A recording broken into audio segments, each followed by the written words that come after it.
Ito na nga mga ka-TD Cake. May labubo order ulit tayo. Hindi mawawala to kasi trending eh. Marami talaga nag-order ng labubo mga ka-TD Cake.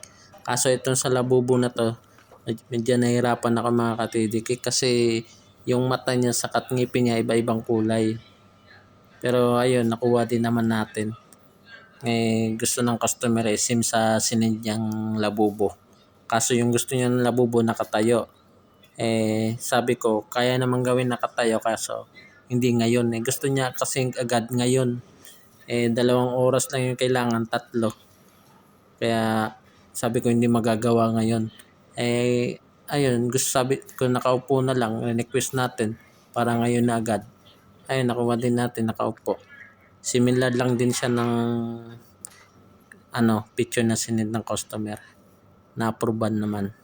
Ayan, ganyan lang mga ka-TD Cake. Ayan, kinabit na natin lahat. Pati yung kamay, paa. Ayan. Ganyan, tapos na siya. Sulatan lang natin na happy birthday Samsa. Ayan, thank you for watching.